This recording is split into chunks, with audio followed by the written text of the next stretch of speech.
పరిసర ప్రాంతాల్లో రీసర్వే సమస్యలు పరిష్కారం కాకపోవడం మరియు కొత్తగా తలెత్తిన సమస్యలు అవేమీ కూడా పట్టించుకోకుండా పరిష్కారం చేయకుండా కేవలం ఫోటో మార్చి పాస్బుక్ విడుదల చేయడంపై బహుజన్ యువసేన BYS ఆధ్వర్యంలో స్థానిక కలెక్టర్ గారికి ఫిర్యాదు చేయడం జరిగింది.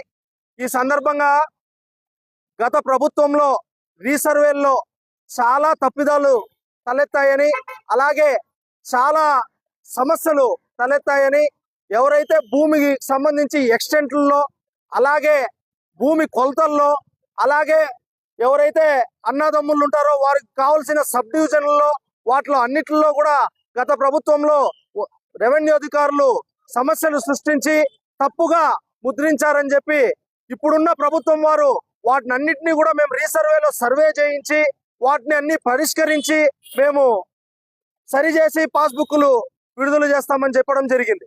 వాటి కోసం ప్రతి గ్రామాల్లో కూడా గ్రామ సభలు నిర్వహించి అలాంటి సమస్యలు ఏవైనా ఉంటే వాటిని అర్జీలు కూడా స్వీకరించడం జరిగింది. ఏవైతే అర్జీలు స్వీకరించారో ఆ సమస్యలన్నింటినీ కూడా పరిష్కరించిన తర్వాత మేము రాజముద్రను వేసి పాస్బుక్ మేము విడుదల చేస్తామని చెప్పడం జరిగింది. అయితే మదనపల్లిలో మీరు గమనిస్తే చుట్టుపక్కల దాదాపుగా 6-7 మండలాల్లో రీసర్వే అయితే జరిగింది. రీసర్వే జరిగినాయి, గ్రామ సభలు జరిగినాయి.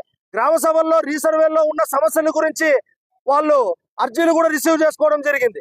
అయితే ఏవైతే అర్జీలు సమస్యలు PGRS లో వచ్చినవి ఏమీ పట్టించుకోకుండా ఆ రీసర్వే సమస్యలు ఏమీ క్లియర్ చేయకుండా కేవలం ఎవరైతే ఉన్నతాధికారులు చెప్పిండే వాళ్ళకి, అలాగే సర్వేయర్లు అవినీతికి పాల్పడుతూ లేకపోతే అధికార పార్టీ ప్రలోభాలకి లోనై ముందు ఎలాగున్నాయో అలాగే ఏమీ పరిష్కరించకుండా చాలా పాస్బుక్లను కేవలం ఫోటో మార్చి రాజముద్ర పెట్టి విడుదల చేయడం జరిగింది.